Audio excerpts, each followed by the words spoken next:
Em nome do Pai, do Filho e do Espírito Santo. Amém. Queiram sentar, por favor. Em primeiro lugar, sejam muito bem-vindos, especialmente aqueles que não são fiéis à nossa paróquia, mas que vieram para esta conferência com o professor Marcos Vinícius. Com certeza, tudo que vai ser tratado aqui será muito relevante, sobretudo para nós que entendemos a família como um valor irrenunciável. Sobretudo, a família natural, como é pensada por Deus. Então, sejam bem-vindos, não é? E aproveitem bem tudo que aqui será tratado. Quem sabe a gente não começa hoje um longo processo de formação para ir tomando consciência cada vez mais clara de toda a estrutura de pecado que há neste mundo, não é?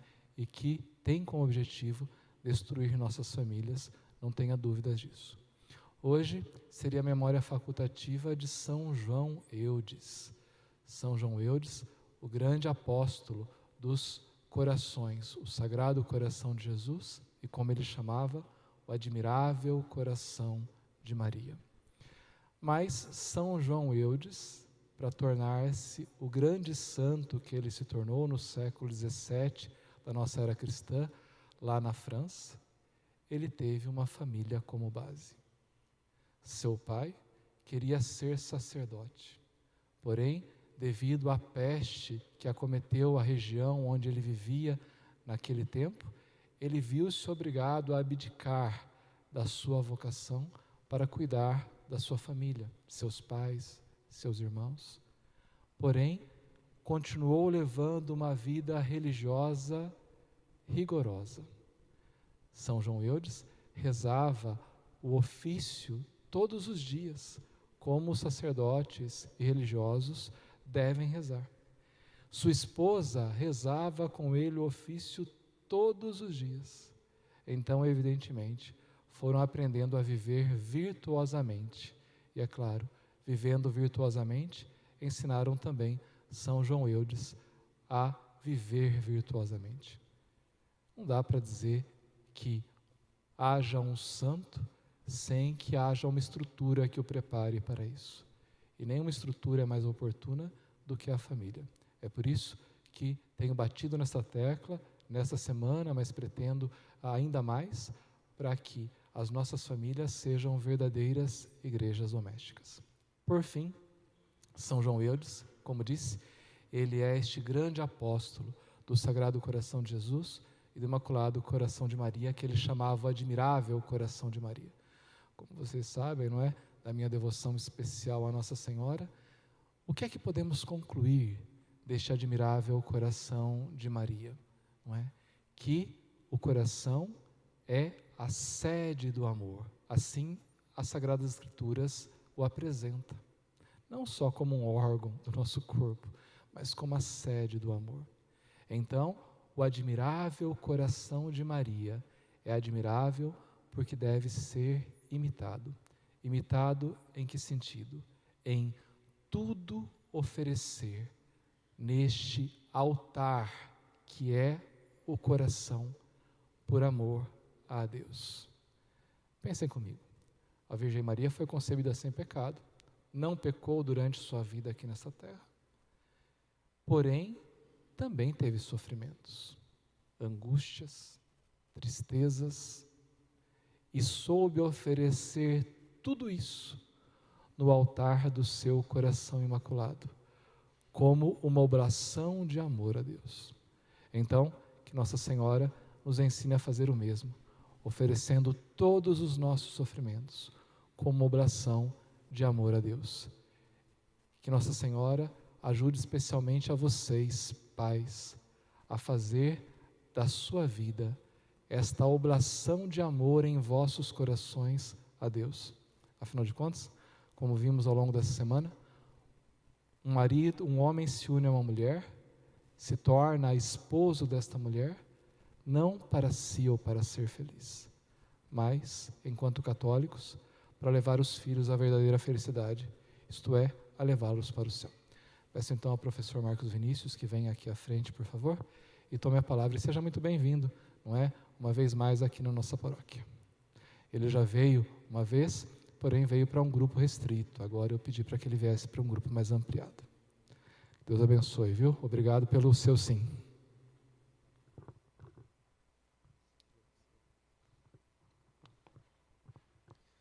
Boa noite. Em nome do Pai, do Filho e do Espírito Santo. Amém. Jesus, manso e humilde de coração, fazei do nosso coração semelhante ao vosso. Ó Maria concebida sem pecado, rogai por nós que recorremos a vós. Em nome do Pai, do Filho e do Espírito Santo. Amém. Que alegria estarmos aqui. Eu imaginei que com esse frio iríamos ter pouquíssimas pessoas. E que alegria ver tanta gente aqui de Bauru, da diocese, com certeza. Tem gente de outra cidade? Levanta a mão. Tem? Olha lá. Graças a Deus. Como o padre falou, né, eu sou de Jaú. E vindo para cá eu estava lembrando as minhas vindas para cá de quando eu era pequeno, né? A minha alegria de, por exemplo, sair de Jaú para vir ao zoológico. Aquele sentimento de criança, né? Aquelas memórias afetivas. Me passou um filme pela cabeça, eu falei, meu Deus do céu, eu fui por esse caminho, me perdi, me converti e tal, e olha onde eu estou aqui agora, na Catedral de Bauru, para falar de um tema tão importante, tão pesado nesses tempos aqui, né? Uma família tão destruída, uma responsabilidade muito grande, e a única coisa que eu pensava é, logo eu falar um negócio desse para gente tem muita gente que é mais velho que eu aqui, eu tenho 34 anos e me sinto realmente indigno, incapaz de estar aqui, com toda a sinceridade. É um testemunho até. Mas Nossa Senhora quis assim, né? Nós somos lá de Jaú, do Instituto Regina Coeli. Regina Coeli significa Rainha do Céu, em latim. E é agora, no dia 22, que nós comemoramos o dia dela, né? Rainha do Céu. E o que a gente tem conversado no Instituto, direto, desde quando ele começou, em 2017, é que é de Nossa Senhora, né? Essa escola é de quem? Essa escola é da Virgem Maria, né? Eu sou de quem? Eu sou da Virgem Maria, então eu sei que eu não poderia estar aqui, mas ela quis e ela nos trouxe todos até aqui para ouvirmos essas coisas tão importantes. Por quê? Porque ela está preocupada, né? Preocupada, e não é de hoje, com uma realidade específica. Inclusive, essa realidade é o porquê existe uma inimizade entre ela e o diabo. O que Nossa Senhora quer e o diabo também quer? É essa a primeira pergunta que a gente tem que fazer. O que será que Nossa Senhora quer e o diabo também? Ambos querem as nossas almas. Então existe uma luta desde o início, por causa dessa inimizade. Eles ficaram inimigos por isso. Por quê? Porque ao o diabo ser precipitado no inferno, por São Miguel, diz o Apocalipse que ele passou a perseguir os descendentes da mulher. Quer dizer, os descendentes da Virgem Maria são as almas que estão buscando o céu. E o diabo está perseguindo estas almas, né? E ele, muito inteligente, ele sabe como fazer. Ela também. Então está tendo uma briga. E essa briga está apertando. Nós estamos percebendo, né? Que coisas que a gente nunca viu, nunca imaginou, estão acontecendo. Quer dizer, o diabo está conseguindo bastante coisa. Só que ela não é tonta. Ela vai atrás de cada um, nos defender como uma leoa, para que nós não nos percamos, porque ela sabe o que é esta realidade melhor do que nós mesmos, que é a perdição de uma alma. O diabo entendeu que tem uma forma específica e muito eficaz para levar as pessoas para o inferno, que é fazer com que elas se esqueçam que elas têm uma alma. Automaticamente, se as pessoas se esquecem que elas têm uma alma, elas vão deixar de fazer uma coisa também específica, que é educar. Nós devemos educar alguém, por quê? Porque esta pessoa tem uma alma. O diabo sabe que, se nós educarmos de fato, esta alma vai ser elevada aos céus. E é por isso que ele se preocupa em fazer com que as pessoas não eduquem, mas, esquecendo-se de que há uma alma, eduquem mal. Por isso que Nossa Senhora, apressadamente, por exemplo, criou o Instituto Regina Coeli. Nós percebemos que é por isso. Porque ela percebeu que é possível algumas pessoas ainda fazer aquilo que Cristo mandou, ensinar. Né? E o mote do Instituto, né, o que está escrito inclusive no nosso brasão, é Docete Homini Gentes, ensinai todos os povos. A restauração da sociedade virá pelo ensino. E qual que é o melhor ensino? Segundo o Papa Pio XI, na encíclica Divini-lius Magistri, depois que Cristo se encarnou e nos deu a igreja, não há melhor ensino do que o ensino católico. Então Nossa Senhora quer um ensino católico de volta, como meio de combate a Satanás, como meio como instrumento, como arma nessa luta que ela trava com Satanás desde o começo, para levar as almas para o céu, enquanto Satanás quer levar as almas para o inferno.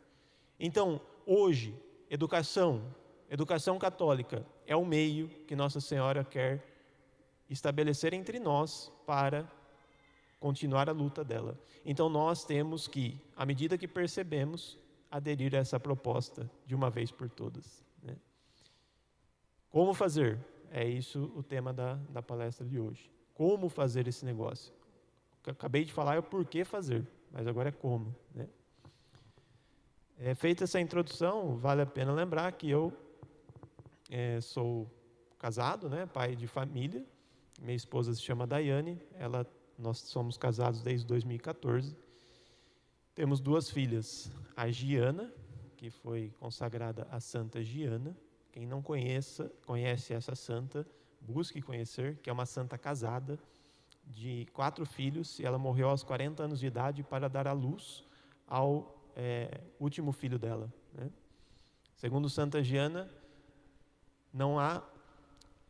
se na luta pela nossa vocação tivéssemos que morrer, este seria o dia mais feliz da nossa vida, vai dizer ela. Ela é uma ferrenha defensora da vocação do matrimônio. Né? E a minha esposa queria ser freira antes de casar. Né? E foi por conhecer Santa Giana, ela viu a possibilidade de ser santa através do matrimônio. Né? Santa Giana também é a patrona na luta mundial contra o aborto, porque ela deu a vida dela para dar à luz à última filha, a Giana Emanuela. E ela, como médica, sabia que ela poderia morrer se ela levasse a gestação até o final. E ela falou que se tivesse que escolher entre mim e a criança, escolha a criança. E hoje em dia, nós estamos num mundo totalmente pró-aborto, anti-vida, anti-família. Então, Santa Giana é muito oportuno, nesse momento, a devoção a ela. Né? Nossa filha Giana tem 6 anos de idade e a Teresa tem 8 meses. Tá? Eu vou contar um pouquinho aqui da história da Teresa hoje. Ela nasceu prematura e teve várias complicações aí. Tem uma história muito bonita que vai nos ajudar a muitas coisas também. Mas daqui a pouco eu falo. Tá? E eu sou diretor do Colégio Católico Regina Coeli. Tá? É um colégio que está em Jaú.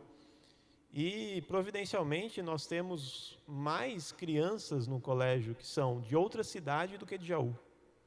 né? Como diz o Evangelho, né? Um profeta não é bem aceito na sua casa, né? E tem gente lá que do Rio de Janeiro, de Campinas, de Santos, Brasília, acho que são 15 cidades, Penápolis, Mauá, Santo André, São Bernardo, tem mais crianças de fora. O pessoal mudou para colocar os filhos lá no colégio. Por quê? Porque esse é um outro tema que a gente vai falar aqui também. O que tem de diferente nesse negócio que é um colégio católico, né? Enfim, voltando na questão da alma, para que a gente possa iniciar de fato a palestra. Gente, como eu falei, as pessoas esqueceram que tem uma alma, né? Eu dou um curso de filosofia para jovens em Jaú, né? E jovens de 11 a 15 anos. Inclusive, amanhã a gente começa o segundo módulo. E ao terminar o primeiro módulo, eu tive uma notícia que me impactou muito e eu gostaria de partilhar com vocês, que é uma coisa muito triste, né? Mas para a gente entender a que ponto chegamos. Uma das meninas do curso, que é de uma cidade próxima de Jaú, ela veio falar o seguinte, que na classe dela, uma menina de 13 anos, está no 7º ano, na classe dela tem uma menina que ela falou que ela não era mais menina, que ela era um menino, né? Que ela decidiu que ela era um menino. Gente, infelizmente isso já está se tornando comum, né? Menino que fala que é menina e menino que fala que é menino e vice-versa. Agora, essa menina falou que ela não é nenhum dos dois, que ela é lobo, que ela é um lobo, mas que ela estava num processo de discernimento, se ela era lobo ou raposa. E ela quer ter o direito na sala de uivar. Hoje, isso é uma coisa estranha. Na minha opinião, em breve, o estranho vai ser quem acha isso estranho. Infelizmente. Por que isso está acontecendo? Por que chega um jovem de 13 anos a achar que é um animal? Porque, no fundo, independente de se é lobo, se fosse suricate, vaca, qualquer coisa, é um animal, né? Por que um ser humano está já se achando um animal?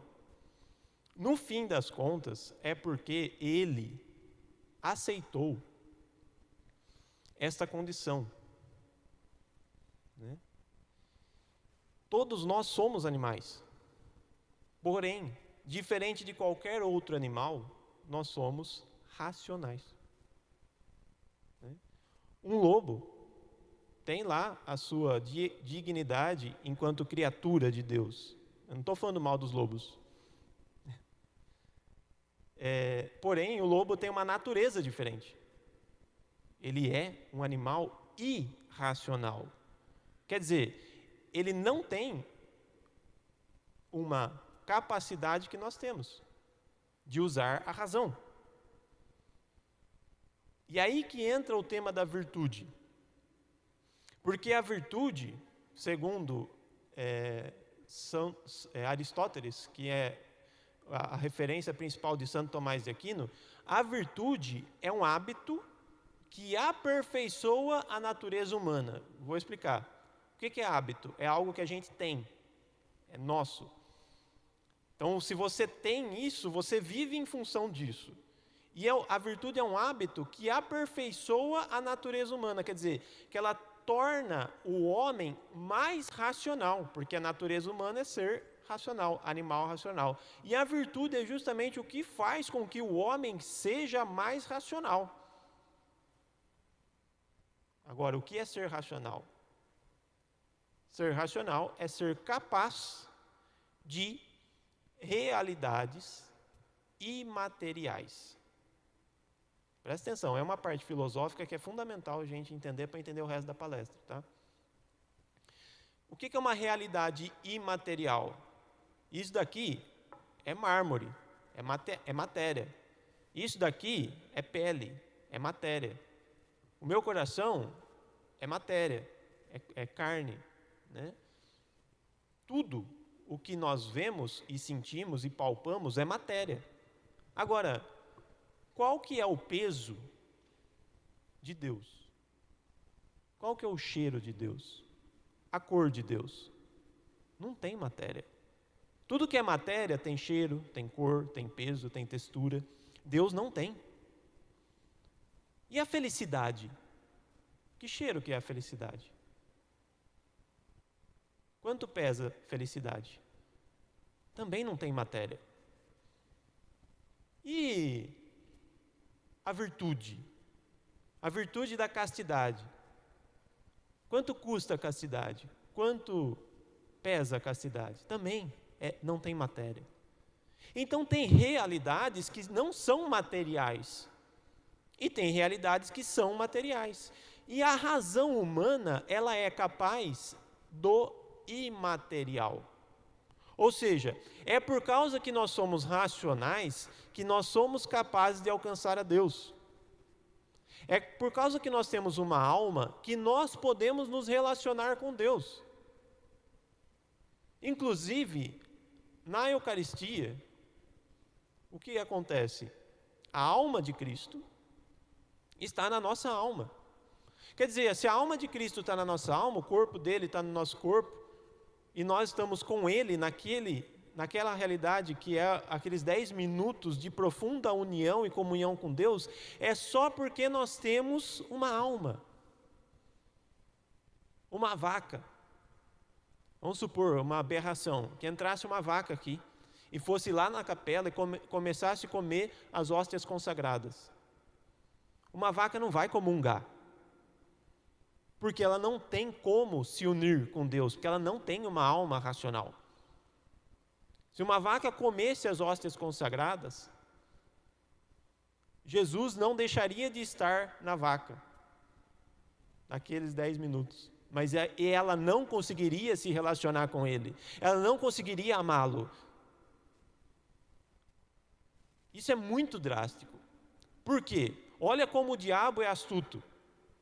Se ele fizer com que nós nos esqueçamos que nós temos uma alma, nós não vamos conseguir nos relacionar com Deus, porque é por ela que nós nos relacionamos com Deus. É através dela. E aí ele está fazendo com que a gente se esqueça dela. Como? Como ele está fazendo isso? Através do materialismo. Olha como é. A alma é capaz do quê? Do material ou do imaterial? Do imaterial. Se a gente ficar materialista, a gente vai deixar de lado o imaterial. Se a gente vai ficar materialista, a gente vai deixar de lado Deus. Por isso que Jesus bateu tão forte contra a matéria enquanto apego humano. Ele falou o quê? Que o que entra pelo corpo vai para onde? Para a fossa. Tudo que é material vai para a fossa, vai apodrecer no sepulcro, embaixo da terra. Ele não está desprezando o material, ele está mandando a gente tirar o foco. Não estou falando que a gente precisa desprezar, estou falando que a gente tem que colocar prioridades. A prioridade é a nossa alma. Eu não falei aqui, porque às vezes eu tenho até vergonha disso, mas eu estou terminando meu doutorado em educação. Eu tenho faculdade em Universidade Federal, mestrado em educação, fiquei um tempo fora, na Europa, depois voltei, fiz o doutorado, estou terminando o doutorado. A minha esposa viu agora um concurso que se eu passasse, eu ganharia 13 mil reais. Sabe quanto eu ganho na escola? 2 mil reais. Por quê? Sabe quando eu vou entrar numa faculdade? Por enquanto, a minha decisão é nunca. Pode ser que Deus me chame e eu tenha que ir, mas a minha decisão é nunca. Para ganhar dinheiro? Para quê? Mas tudo bem, os 2 mil eu preciso. Não estou falando que é para ficar zerado. Estou falando que é para ter aquilo e nada mais.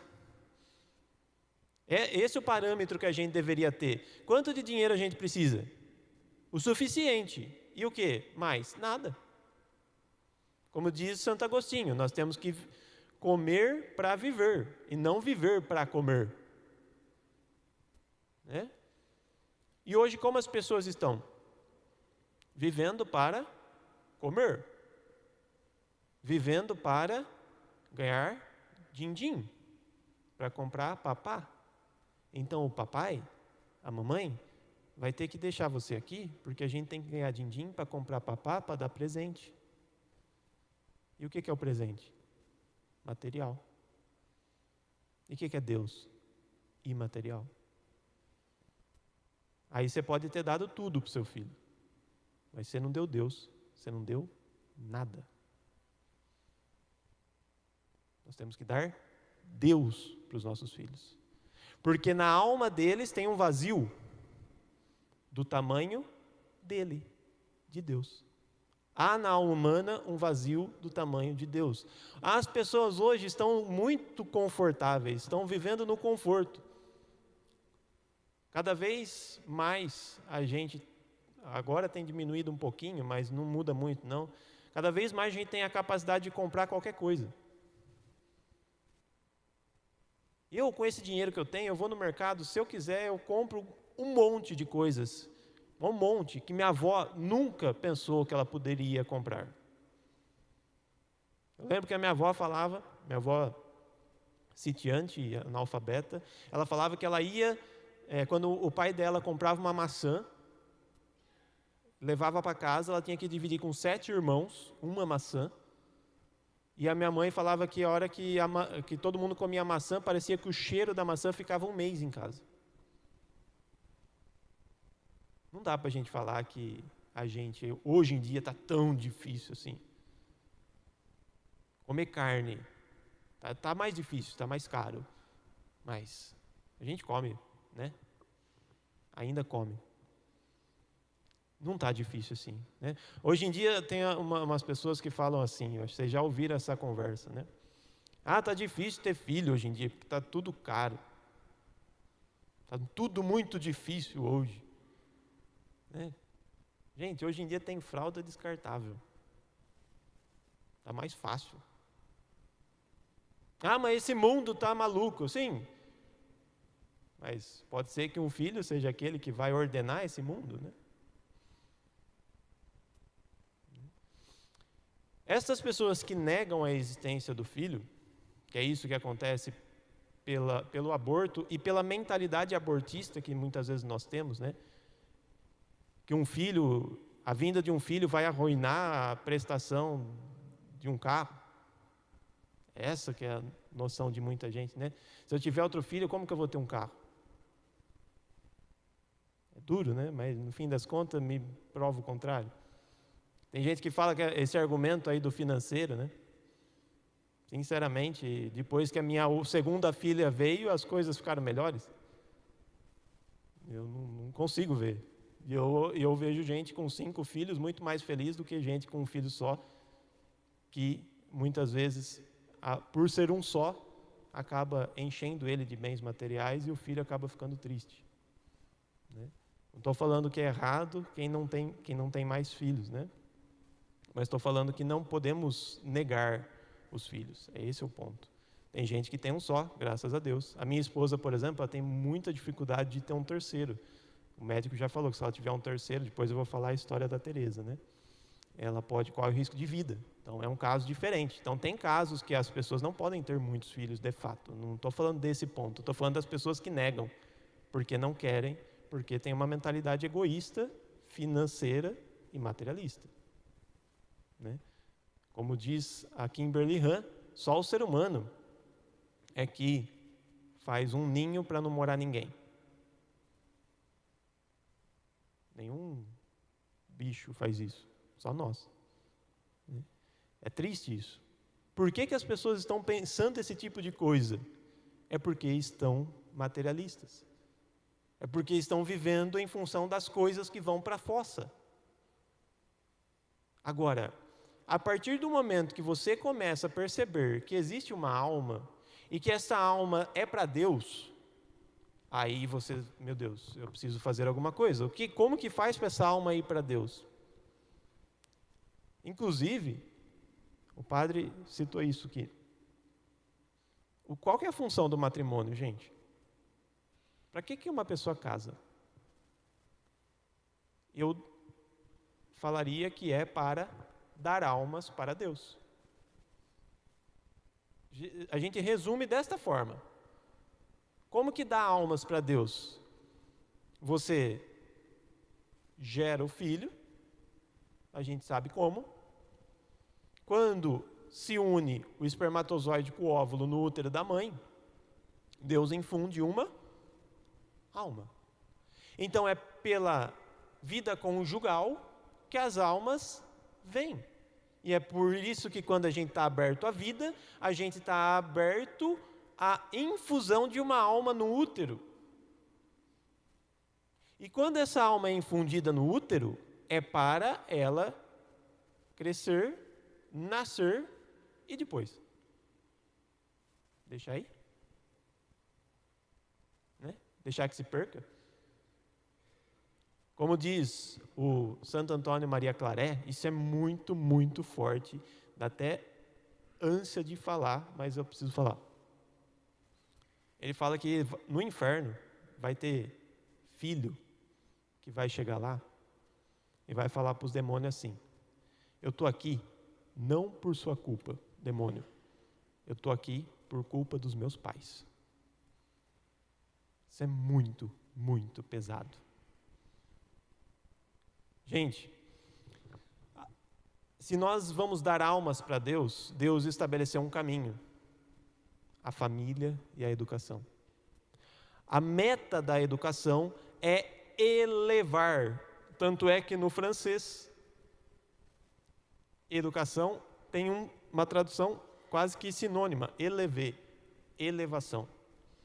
A educação é o meio pelo qual nós elevamos as almas para Deus.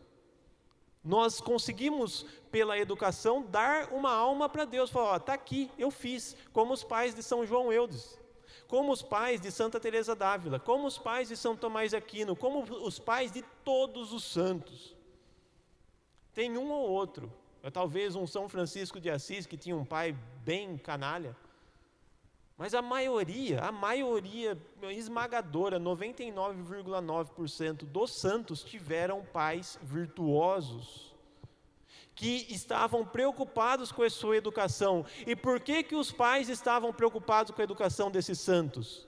Porque eles perceberam que esses santos, que esses filhos de Deus têm uma alma. Gente, de novo, nós temos uma alma, nós não podemos deixar de lado esta realidade que é a mais profunda de todos. E a nossa alma não é material, a nossa alma é imaterial. Por isso que você pode dar matéria, coisa, corpo, físico para o seu filho, ele não vai ficar feliz. Porque a felicidade ele só vai encontrar nos bens da alma, no relacionamento com Deus. Não tem como. Se a gente tentar ser feliz através das coisas, vai ser uma desgraça a nossa vida.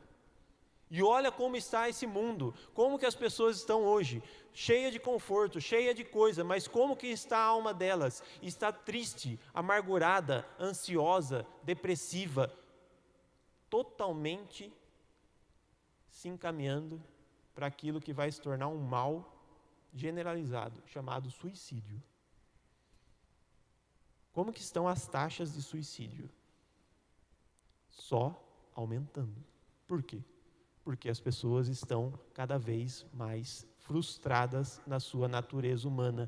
A natureza humana que foi criada para se relacionar com Deus está se relacionando com a coisa. Está como um avestruz enfiado com a cabeça nessa terra. Agora, como que a gente faz isso? É através da virtude. Aí que entra, como formar famílias virtuosas? Famílias, nós precisamos entender o que é virtude. O que é virtude, então, se nós temos que formar famílias virtuosas? Virtude é justamente o que aperfeiçoa a natureza humana, que faz com que a gente não fique apegado às coisas, mas que a gente tenha uma capacidade de se relacionar com Deus, de aperfeiçoar, quer dizer, tornar o mais perfeito possível. Qual que é o parâmetro de perfeição? São os santos. Os santos são os homens que se aproximaram da perfeição. Por quê? Se aproximaram do Cristo. Então, se a gente quer uma pessoa virtuosa, a gente tem que fazer o caminho que os santos fizeram. Não tem como. Agora, virtude é o que domina as paixões. A gente pode ser uma pessoa apegada às coisas ou direcionar nossa alma para Deus. E quando nós estamos apaixonados, filosoficamente falando, a gente está viciado. Por exemplo, uma pessoa que diz assim: eu sou apaixonado por bacon. Muita gente que gosta de bacon, né? Quando a pessoa sente o cheiro do bacon, como que ela fica?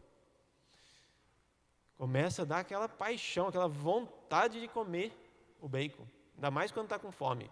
Churrasco, sei lá, o que for. Se a pessoa for numa pizzaria e tiver lá as pizzas e algumas tiver bacon, qual que ela vai escolher?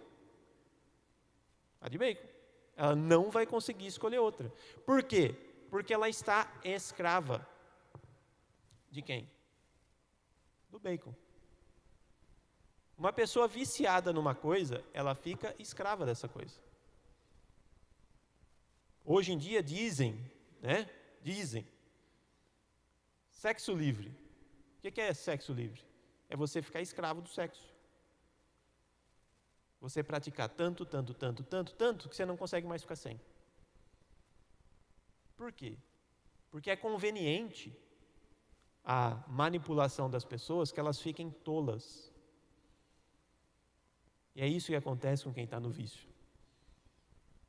A pessoa que é escrava do bacon, não é uma vergonha? Que tola.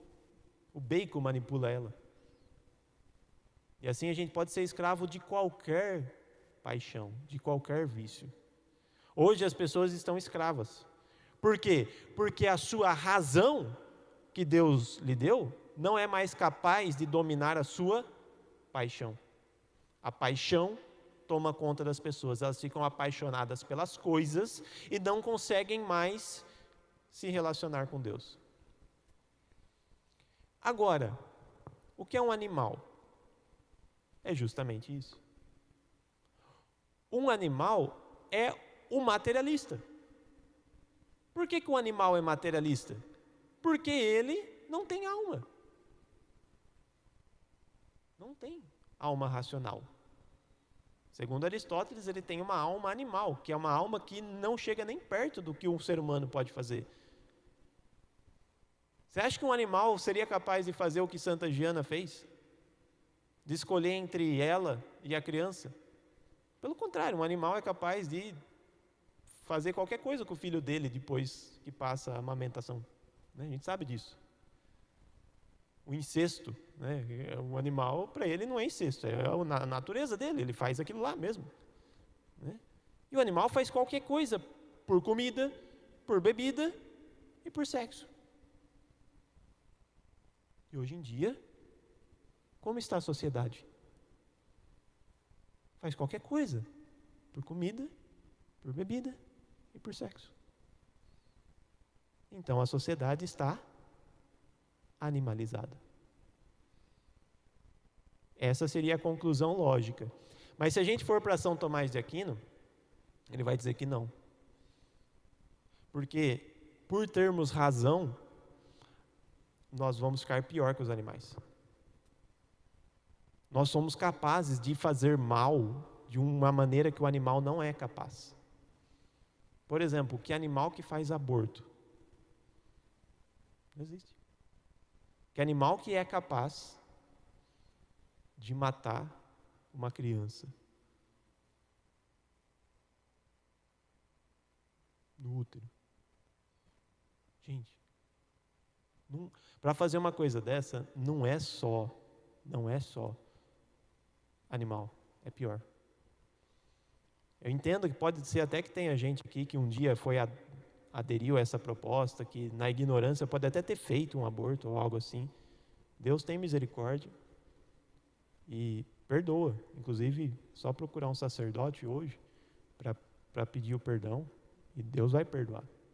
Mas a gente não pode ser conivente com esse ato, que é um ato satânico, que é o assassinato de uma criança. Hoje em dia, tem países em que é permitido o aborto no 9º mês de gestação. E tem uns que já é permitido o aborto pós-gestação, pós-parto. E tem países que estão defendendo que o aborto até 2 anos de idade vai ser permitido. Na Nova Zelândia, o aborto por nascimento parcial, quando a criança nasceu só um pedacinho, ainda dá para abortar. Aí dá uma injeção letal na nuca e tira morto. Esse tipo de coisa, né, uma nova a Islândia, por exemplo, em que não existe mais síndrome de Down. Foi erradicada a síndrome de Down na Islândia. Por quê? Porque é permitido o aborto em casos de síndrome de Down. Que animal que faz isso? Não faz. Né? E não é só de aborto, de qualquer outra coisa da cultura da morte aí. A questão é, o ser humano ficou pior que o animal, ele ficou uma besta. O que é besta? É semelhante a um demônio. É muito pesado isso, não é? Sim. E o mundo está como? Do jeito que o diabo gosta. É do jeito que o diabo gosta. Por que, por exemplo, as pessoas incentivam o aborto? É só para diminuir a população mundial? Não. É para pôr na cabeça das pessoas que elas não têm uma alma. Porque só alguém que concebe dessa forma um filho, é que vai ser capaz de fazer uma coisa dessa. Então, tudo se remete a esse problema. Como não tem uma alma, então pode fazer qualquer coisa. Mas é exatamente isso que o diabo quer. Que a gente acredite que a gente não tem alma. Já falei da parte trágica. Eu não quero ficar falando disso. Tem muita coisa para falar, se fosse o caso. Né, infelizmente, a gente tem que saber isso. Tem coisas cruéis acontecendo por aí, realmente, mas não é disso que a gente vai falar hoje. Eu só falei a título de exemplo. Né? Quando as pessoas vivem em função do corpo, elas vivem como quem? Como animal e pior que o animal. E o que nós temos que fazer para não viver em função do corpo? Voltando, virtude. E se a gente educar para a virtude, a gente vai ser o extremo oposto. Ao invés de ser um demônio, a gente vai se aproximar da realidade angelical, que é pura razão. Então aqui existe uma luta frontal. Porém, existe a realidade educacional, que é como se faz isso. Né? Como que a gente sai da vida materialista, animalesca, e vai para a vida espiritual, racional e humana? É pela educação, é pela virtude. É quando a gente reprime as paixões desordenadas. Notem, reprime as paixões desordenadas. Quando você é viciado em bacon, a sua paixão está desordenada. Não é que você não pode comer bacon. É que você não precisa ficar escravo dele. Não é que você não pode ter uma vida conjugal com seu esposo, com a sua esposa. É que você não pode ser escravo disso. Né? Todos os prazeres, a gente não pode ser escravo deles. Senão a gente não vai ser humano. E como que faz isso? É a virtude. A virtude é o que nos liberta dos nossos vícios. Agora, quando as pessoas estão no vício e elas não conseguem mais sair dele, aí acontece um problema que é o problema de hoje. As pessoas ficam irracionais. Notem, o imaterial é a razão, o materialismo é a irracionalidade. Quando uma pessoa fala que ela é um bicho, lobo, raposa, suricate, vaca, e daqui a pouco vai ter gente que vai falar que é árvore, que vai ser qualquer coisa. É porque ela já alcançou um nível completo de irracionalidade. Por quê? Acabei de falar. Por causa do vício. O vício nos torna irracionais. A gente começa a fazer coisa de louco. Hoje, eu espero que todos nós tenhamos essa noção, né? A pessoa falou que é lobo. Nossa, é coisa de louco. Né? Onde já se viu coisa de louco? Só pode ser um louco. O que é o louco? É a pessoa que faz coisas irracionais. Mas hoje em dia está todo mundo louco. É ou não é? Hoje em dia as pessoas falam que é normal tudo que antes nunca foi. E o problema é o antes? Não, o problema é o agora. O problema é que agora as pessoas estão falando que o certo é errado e que o errado é certo. Só que como diz Chesterton, o certo é certo, mesmo que ninguém faça. E o errado é errado, mesmo que todo mundo faça. Se tiver todo mundo fazendo errado, está todo mundo errado. Se tiver um fazendo certo, ele está certo. Gente, a educação é isso. É a única coisa certa a se fazer no matrimônio. É para educar que nós casamos. É para ter almas no céu que nós educamos. Nós não podemos nos dobrar diante desta maluquice que esse mundo tem pregado, que a educação é para ganhar dinheiro. Mas não é isso que falam. Hoje em dia falam o quê? Você tem que pôr um filho numa boa escola, tem que pagar bastante. Escola particular, para ter um bom ensino. Para quê? Para passar onde? Vestibular, não é? Para quê? Para ter o quê? Uma boa profissão, não é? Para quê? Para ter uma boa condição. Para quê? Para ter conforto, para ter segurança, para cuidar do corpo. Esse que é o problema. A educação hoje está, no fim das contas, visando o corpo. E tudo que entra pelo corpo vai para a fossa. E a natureza responde. Quem está vivendo em função do corpo está ficando triste. Está comendo a lavagem do filho pródigo, né?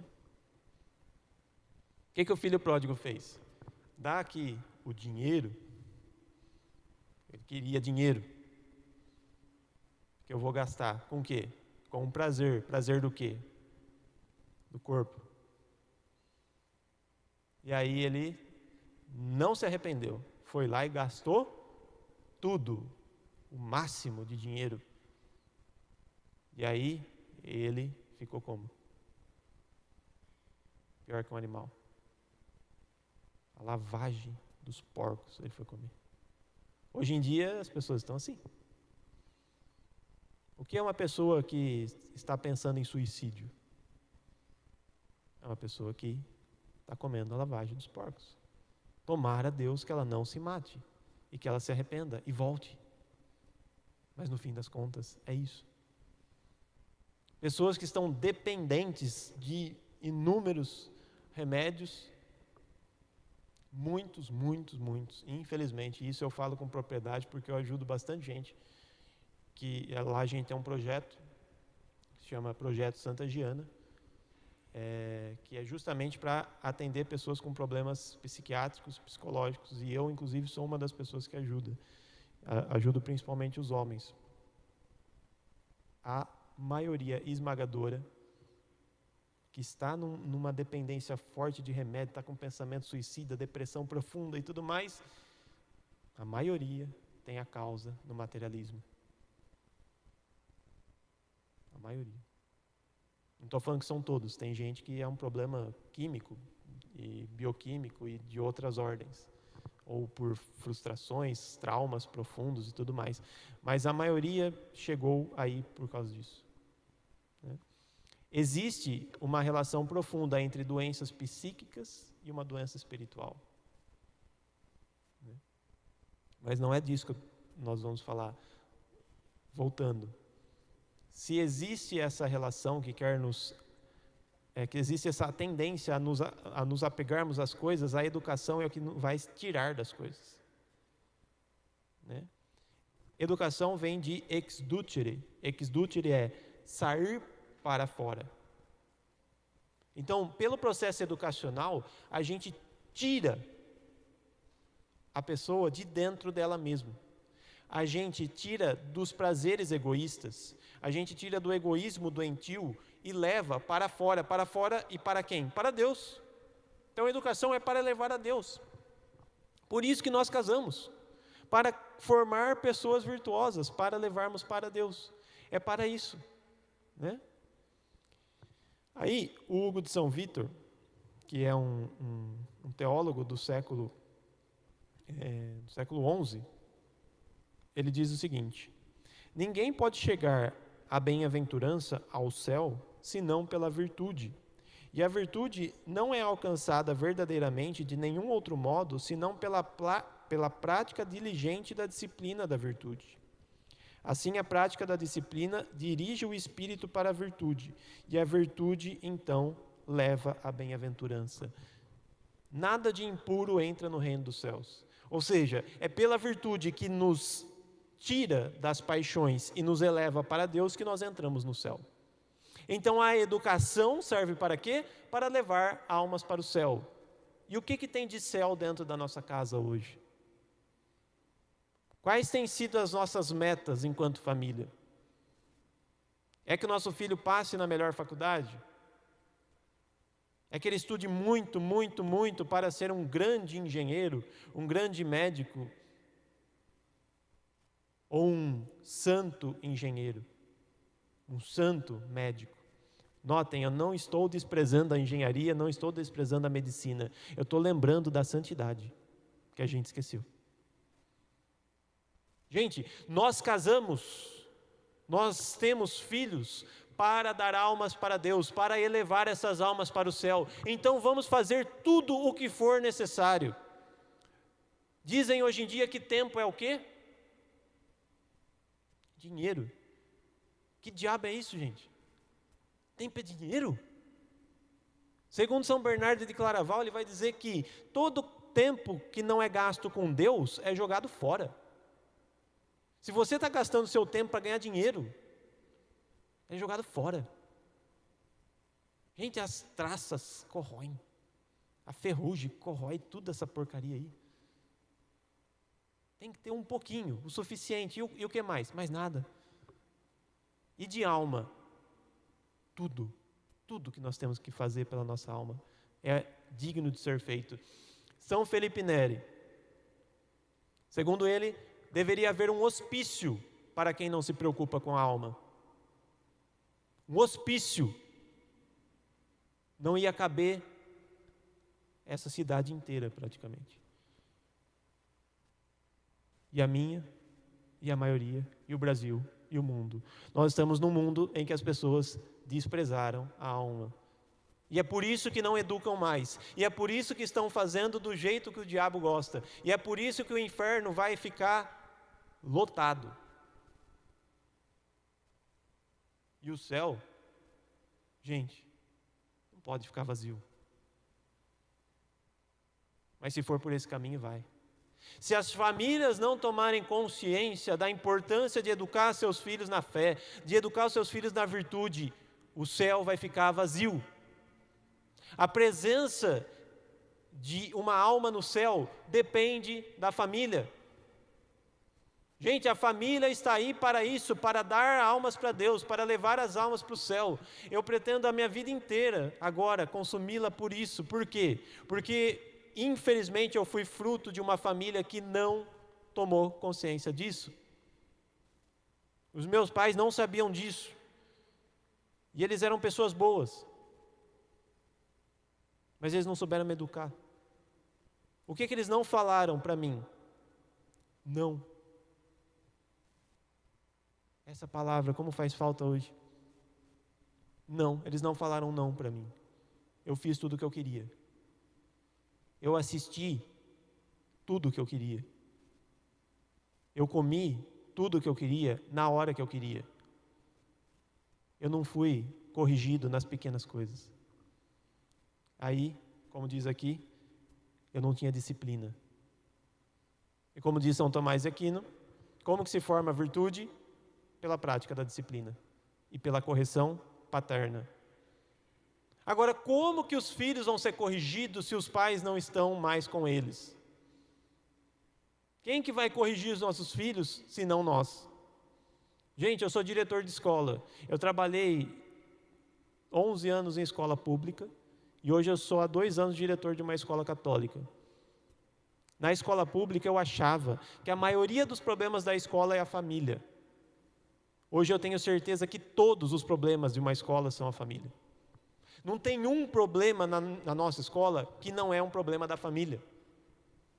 Todos, absolutamente todos. E hoje, como diretor, eu posso ver isso com propriedade. Se tem um problema na escola, tem um problema na família. Aí você vai lá e vê que desgraça que está essa família. E quando eu falo desgraça, é justamente isso. Está sem a graça. Não colocou a graça como meta da sua vida. Então, gente, como que a gente vai formar uma família virtuosa? A gente tem que pôr Deus de novo no centro. O padre lembrava do Sagrado Coração de Jesus, do Sagrado Coração da Santíssima Virgem Maria. Nós temos que ter um quadro de Jesus, de Nossa Senhora. Aonde? No lugar da televisão. Se a gente não for capaz de destruir essa porcaria, eu não estou falando de não assistir, estou falando de destruir. Como diz o John Senner, a igreja não se opõe a esse tipo de violência. Destruir. Eu não estou falando só de assistir coisa boa, ou não assistir coisa boa. Aí a televisão nos tira da realidade, gente. Esses dias eu ouvi uma pessoa falar, eu fui dormir porque não tinha nada de bom passando na televisão. Olha que estranho. Pensa isso, a minha bisavó pensando num negócio desse. Passando aonde?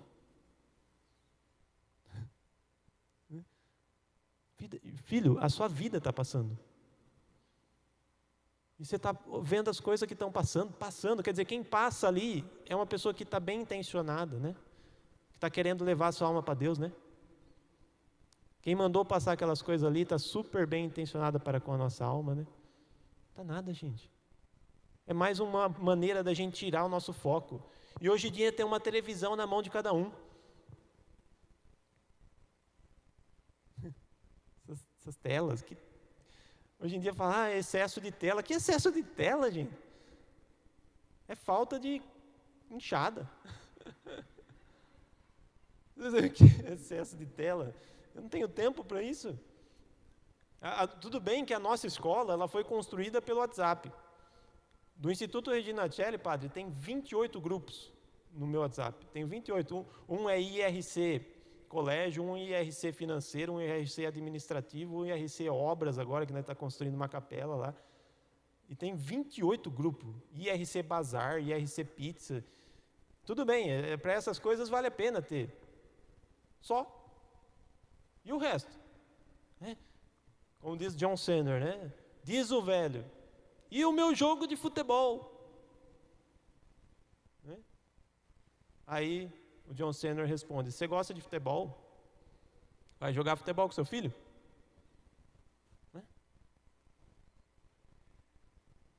Não é óbvio? Dá para você aproveitar até melhor. E hoje em dia as pessoas estão no futebol. E aí pensam assim, mas eu preciso de um tempo para mim? Eu trabalho bastante. Eu chego em casa às 7 horas da noite. Eu preciso descansar, deixa eu ficar um pouquinho no Face. Sim. Mas você casou para dar alma para Deus. Enquanto você fica rolando a barrinha do Face, o diabo fica enrolando o seu filho. É ou não é? Gente, se a gente quer levar almas para o céu, não é brincadeira. Vai ter que ter sacrifício. Né? E tudo bem que essa palestra é para falar coisas boas, mas a coisa boa é a meta. Para chegar na meta não vai ser fácil. A coisa boa é assim, gente, educação é para isso, mas educação é difícil. Educar, me perdoe a palavra, é um saco. Dá trabalho pra caramba. É só trabalho. Aí vem as pessoas e falam assim, e eu, onde é que eu fico? Que onde é que você fica? Que pergunta tonta. Você não casou? E eu, onde é que eu fico? Gente, vocês sabiam que o terno do marido é preto? Por quê? Mesmo motivo da batina do padre. É luto.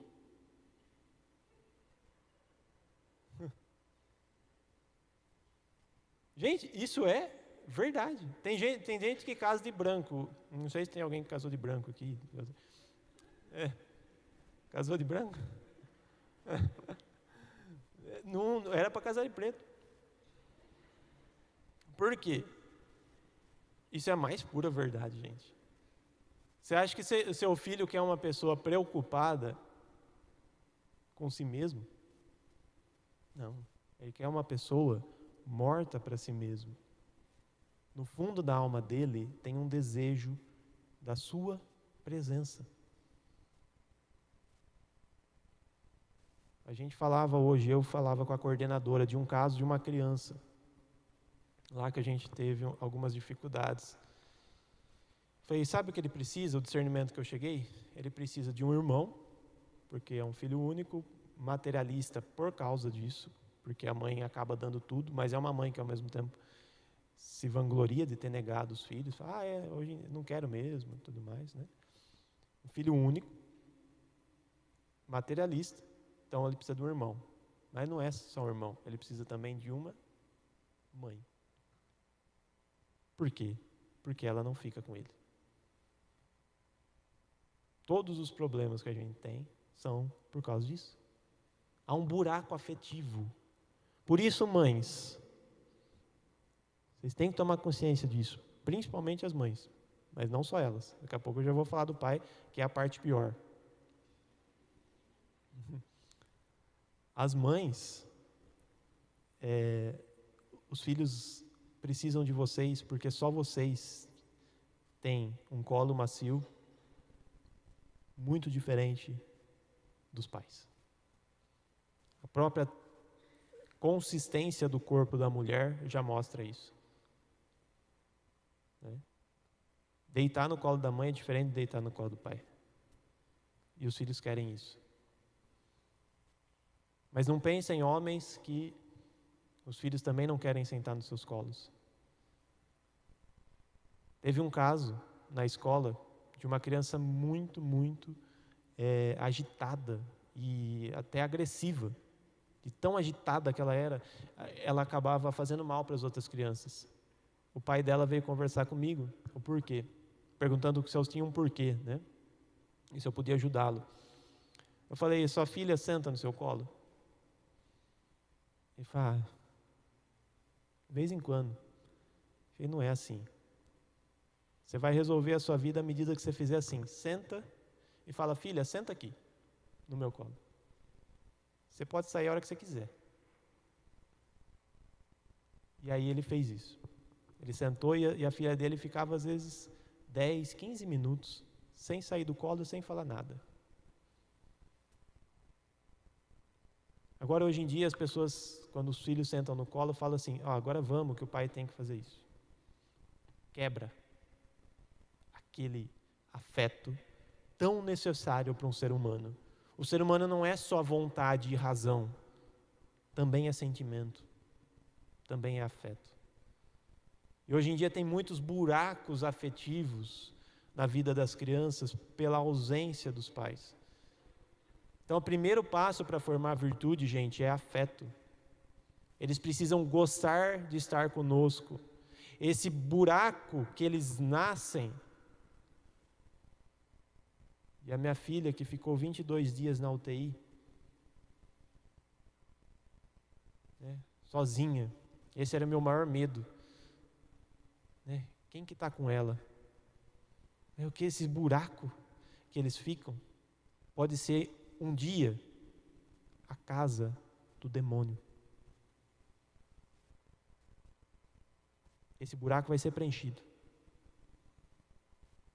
E se for preenchido, vai ser para o mal.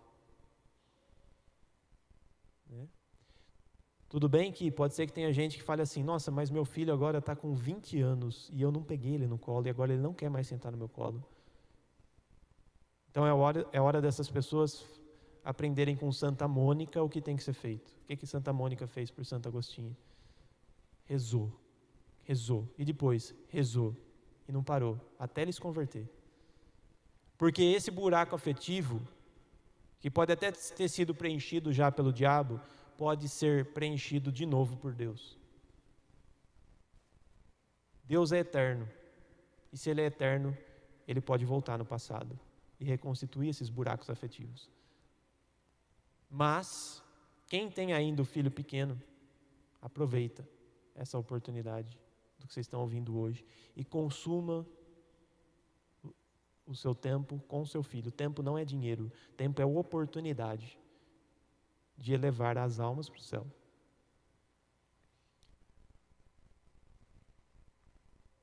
É muito difícil para mim falar do que aconteceu com a Teresa, mas eu preciso falar isso, né? A minha esposa, ela teve hiperêmese gravídica. Hiperêmese é uma doença rara que quando a pessoa tem, a mulher, né, ela não consegue parar de vomitar e fica com o estômago ruim, normalmente de 6 a 9 meses de gestação. Tem mulher que fica 9 meses de gestação. Esse foi o caso da minha esposa. Ficou vomitando. A primeira gestação, ela chegou a vomitar 30 vezes num dia. Na gestação da Giana, as mulheres normalmente engordam, né? Ela emagreceu 2 quilos. Ela chegou no final da gestação 2 quilos mais magra do que o começo. Foi muito pesado isso daí. E aí ela também teve pré-eclâmpsia, hipertensão, né? E a pré-eclâmpsia, por que acontece? Tem uma veia, que é uma artéria, né? A artéria uterina, quando ela vai se encaixar com a artéria placentária, ela não se encaixa direito, aí a pressão aumenta, porque o corpo precisa mandar nutriente para o bebê. Então a causa da pré-eclâmpsia é o bebê, né? Porque está precisando de nutrientes lá dentro. Só que quando tem pré-eclâmpsia, a pressão da mãe pode subir tanto que ela pode virar óbito, e a criança junto, né? E aí chegou na 31ª semana de gestação e a pressão da minha esposa ficava variando de 16 por 10 a 17 por 9, e por aí chegou a 17. Aí teve um dia que chegou a 19, a gente teve que ir para o hospital, e aí ela tomou 4 injeções de hidralazina, que é uma injeção para baixar na hora a pressão. A pressão não baixava, a gente teve que ir de SAMU para um outro hospital às pressas. Aí ela teve que fazer sulfatação, que é um negócio para não convulsionar. E aí chegou a médica, né? Daí 2 dias chegou a médica, ela ficou lá naquele aparelho, eu ficava do lado dela rezando, né? A nossa outra filha separada lá da gente. E aí a médica falou, a gente vai ter que resolver, né? Estranho isso, mas é isso aí. Ia ter que fazer o parto prematuro. Primeira coisa a gente perguntou, né, se ia ter problema. Ela falou, tem grande chance de ter problema, né? Aí graças a Deus ela nasceu e foi para a UTI, né? Normalmente quando nasce assim tem problemas respiratórios, né? Por um milagre ela não teve nenhum problema respiratório. Normalmente as crianças que nascem nessa idade gestacional têm que ser entubadas e tudo mais. Ela não foi entubada, o Apgar dela, que é a nota de respiração, foi 10, 10, 10, foi o melhor que tinha, graças a Deus. Mas ela nasceu, coitadinha, com 1,580 kg, muito pequenininha. E aí ela teve que ir para a UTI para poder ganhar peso. E aí falaram assim, ela só vai sair quando ela tiver 2 quilos. E normalmente, quando nasce, depois perde mais. E aí ela baixou para 1,410. E aí ela precisaria de 590 gramas. E normalmente se ganha, no começo, 2, 3, 5 gramas por dia. Ela tinha que atingir 590. Meu Deus. Aí eu entendi como foi a dor de Nossa Senhora, a terceira dor das 7. que é a perda do menino Jesus no templo. A pior dor de Nossa Senhora, segundo Santo Afonso Maria de Ligório, é da perda do menino Jesus no templo. Por quê? Porque todas as outras 6 dores, ela estava com o menino Jesus. Na circuncisão, na subida ao Calvário, no sepultamento, todas ela estava com Jesus. E na perda, ela não sabia onde ele estava. Eu e minha esposa, a gente ia com a nossa outra filha, Giana, no hospital. Eu ficava com a Giana fora, porque só podia ficar meia hora por dia. Um de nós dois. Só das 3 às 3:30. Eu ficava com a Giana lá fora, às vezes, e falava, ó, Giana, ela está lá naquela janelinha lá. E rezava por ela. Né? E aí, às vezes, quando a gente estava esperando ela para visitá-la, né? Saía alguém lá de dentro da UTI neonatal, tinha umas 12, 13 crianças lá, entubada, com problema, com infecção, um monte de coisa, e falava assim a enfermeira, aguardem um minutinho para entrar, porque está tendo uma intercorrência. A sensação qual é? Eu amava todas que estavam ali, mas eu pensava assim, egoisticamente, que seja outra, que não seja a minha. Gente, é uma coisa, um sentimento que todo abortista desgraçado deveria ter. Vai lá ver o quanto essas crianças estão lutando pela vida, seus idiota, assassino. Vai ver o que essas crianças estão sofrendo para você vir falar que é só um aglomerado de células. Aglomerado de células é o seu cérebro. E meu Deus do céu, gente, como uma pessoa é capaz de pensar em matar um ser daquele? A minha filha nasceu com 31 semanas, e quantos abortos são feitos com 31 semanas? A criança destroçada, destruída, explode com a cabeça dela, arranca a perna, arranca braço, arranca dedo, arranca tudo e joga na lata do lixo. Uma desgraça tremenda, um negócio revoltante. Eu só conseguia pensar isso. Tem tanta gente lutando pela vida. E aí, eu entrava lá, quando era a minha vez, e saía esses negócios das intercorrências, e eu olhava assim, só para ver se ela estava lá mesmo. E a hora que eu chegava, ela estava lá. Aquela roupinha que ela ficava, parecia um saco nela, de tão pequena. Aí vinha a médica e falava, hoje ela não engordou nada, mas pelo menos não emagreceu. Meu Deus do céu. Aí eu tinha que ir embora. Aí chegava 3:30 da tarde, as enfermeiras falavam, gente, papai, vocês têm que ir. Meu Deus do céu. Ausência. Ela ia ficar lá com quem? Que dor, que dor. E aí, gente, o mais triste, ela ficou no 4, no versinho 4. E lá tinha 12 números, né? No 3 e no 5, quando a gente chegou, várias vezes já não tinha mais criança. A médica vinha falar com a gente, falou, graças a Deus ela está bem e tal, ela está crescendo, né? Ela está engordando, e a gente começou a ficar feliz. Aí eu ouvia falar atrás, no 3, a outra médica, olha, a situação é grave, é uma infecção forte, pegou agora o coraçãozinho, né? Até que ela engordou, mas agora entrou problema no pulmão, pegou uma bactéria que a gente não está identificando o que é. E eu ouvindo aquilo, a médica falando que a minha estava bem, e eu falei, meu Deus do céu. Aí eu olhava a criança do outro lado, amarelinha, você via e falava, nossa, a criança não está normal. Aí chegava no outro dia, a mãe não estava lá comigo, com a minha esposa, esperando. A gente entrava lá, e a criança não estava mais. Estava o bercinho vazio.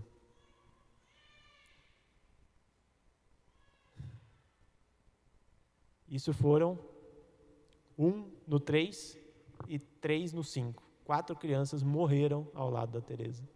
4 vezes eu vi um bercinho vazio. E qual que é a sensação? Ausência, inexistência, vazio.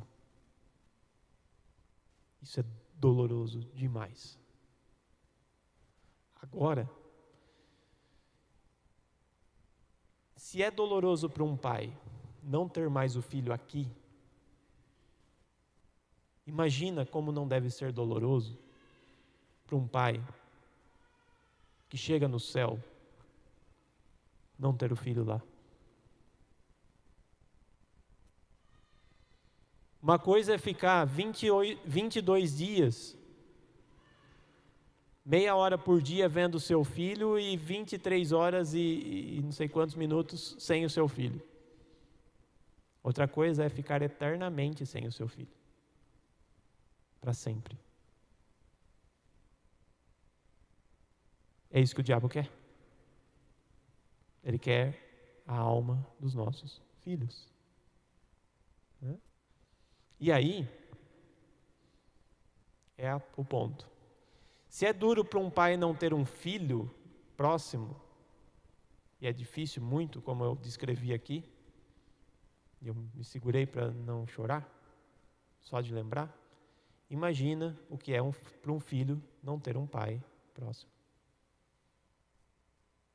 É duro.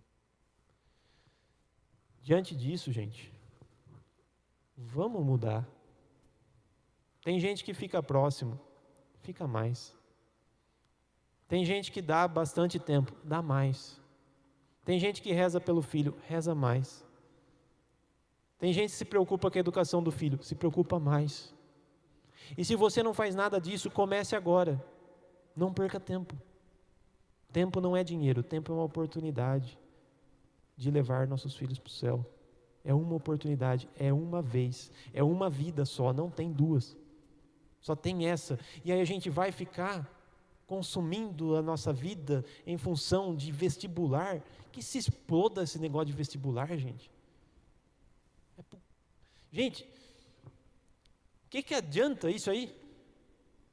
Sinceramente, eu não faço questão nenhuma que a minha filha vá para uma faculdade. Nenhuma. Inclusive daqui a um tempo, e olha que eu estou lá dentro, hein? No doutorado, na Unesp. Daqui a um tempo vai ser uma vergonha você falar que você está numa faculdade. As faculdades estão nojentas. Nojentas. A pior coisa tem lá. As pessoas mais loucas estão lá. Se fechar a faculdade, inaugurou um manicômio. Está tudo louco, irracional. As coisas que essas pessoas defendem, gente.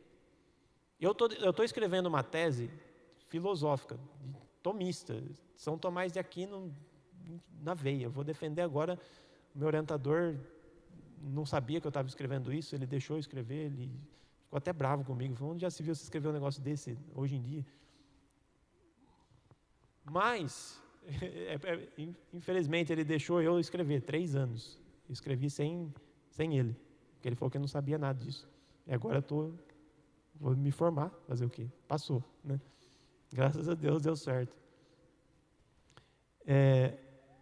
Mas dá trabalho escrever uma tese, vai dar 300 páginas no meu texto lá. Mas tem gente que está escrevendo tese sobre a formação do professor pós-pandemia, está falando de a performance do YouTube do Felipe Neto, estão falando de Big Brother Brasil, em tese de dissertação, de gente que está fazendo doutorado. Tem uma lá que é análise da estética do funk carioca, a performance de Mr. Catra. Esse tipo de coisa, hoje em dia, é doutorado, o cara é doutor nisso daí. Tem disciplina na Unesp de pornografia. Na escola, é pornografia no meio escolar. Gente, essas pessoas estão as coisas mais loucas que tem. Às vezes eu falo que eu tenho doutorado, eu tenho doutorado, mas eu estou arrependido. Isso não é vanglória, pelo contrário, a pessoa normal não vai para esse ambiente. Eu não sei o que me deu. É que, na verdade, é o espírito de tentar fazer alguma coisa, né? Pelo lugar. tentar evangelizar mesmo nesse ambiente. Mas é difícil. É praticamente impossível, tanto é que eu já estou desistindo, nem quero ir mais. Agora a meta é educar os nossos filhos nessa escola, fazer com que essa escola não vá à falência e a gente tenha uma oportunidade de dar a melhor educação para os nossos filhos, que é a educação católica. A minha vida eu pretendo consumir nisso daí. E só para falar o seguinte, gente, daqui a um tempo não vai ter sentido você ir para uma faculdade. É óbvio, olha que situação que está. A Unesp é o único lugar que pintaram lá de Araraquara as faixas de pedestre de arco-íris. É o único lugar de Araraquara que pintaram de arco-íris para remeter à questão da causa homossexual, gay e tudo mais. Gente, as coisas, por que pintar faixa? É cômico, né? Enfim, só para falar. Agora tem gente que está querendo que o filho, a meta é essa aí, entrar na faculdade. Tudo bem, entra na faculdade, mas entra no céu também. E aí para entrar no céu, o que você tem que fazer? Você tem que dar vida espiritual. Você tem que ensinar de fato a partir das virtudes morais, das virtudes intelectuais e da vida espiritual. E aí que entra a educação católica. Tá? Mas antes da educação católica, e é com ela que eu encerro, mais um ponto que eu falei. Gente, por que o mundo está assim? Na minha opinião, é por causa de nós, homens, pais. Tá? Antes de vir para cá, eu fui conferir uma pesquisa que eu já tinha visto, que os dados foram atualizados. Quando um pai se converte, ou melhor, vamos começar dos filhos. Quando um filho se converte, ele consegue arrastar sua família para a igreja em 7% dos casos. A conversão do filho arrasta a família só em 7% dos casos. Quando a mulher se converte, a mãe, isso ocorre em 17% dos casos. Quando o pai se converte e é ele que arrasta a sua família, são 92% dos casos que isso dá certo. O pai tem um peso diferente no ensino da doutrina. E nós, homens, temos que tomar consciência disso. Porque tem gente maluca que vai dizer que educação é para as mulheres fazerem, que pedagogia é para as mulheres, e que os homens têm que fazer o quê? Trabalhar. Não, os nossos filhos precisam da correção paterna, eles precisam sentar no nosso colo. As nossas filhas, e eu falo isso com toda a alegria do mundo, ela precisa não ter medo de pular num rio. E para ela não ter medo de pular num rio, quem tem que estar lá dentro? O pai. Se o pai estiver lá dentro do rio, a menina pula. Não tenha dúvida. E não vamos deixar para as mães fazer isso, né? Que vergonha, né? Fala, mulher, ou querida, vai lá, entra no rio que ela está querendo brincar, que eu fico aqui no zap. Não. O pai é uma figura específica. Por quê? Por quê? Porque Deus é pai. As meninas, principalmente, elas olham o pai como um rei. Mas que rei que é esse? Que nunca está ali, que trai, que fala que vai e não vai, que é medroso, que é fraco, que não reza, que não vai na igreja. Que pai? Mas tem muitas que dizem o seguinte: nossa, mas se Deus Pai for que nem meu pai, Deus me livre dele, né? Como? Mas então Deus vai me trair? Então a hora que eu precisar de Deus, ele não vai estar ali? E Deus é autoritário, Deus vai ser esse daí que toda hora me dá pancada, mas que não me dá amor? E esse é Deus? Para uma menina que teve um pai desse ser ateia, é muito fácil. Por quê? A figura do pai é aquela que vai conduzir ao Deus Pai. Ela tem que ter essa referência.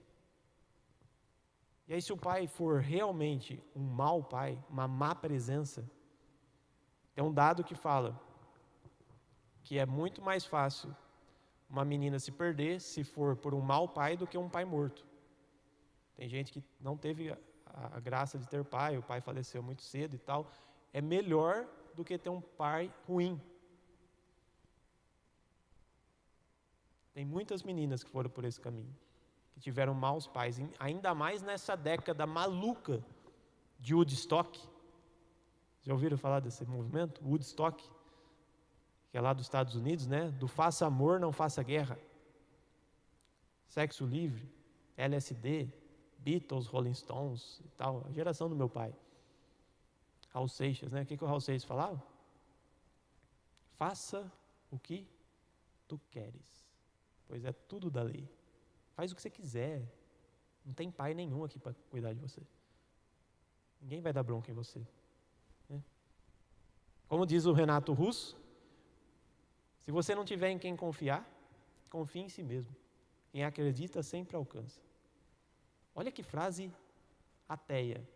Se você não tiver em quem confiar, confie em si mesmo. Como assim? Não tem em quem confiar? Não tem pai? Confiar em quem? A taxa de homicidas que não tiveram pai é muito maior. A taxa de pessoas que usam droga que não tiveram pai é muito maior. A taxa de transexuais que não tiveram pai é muito maior.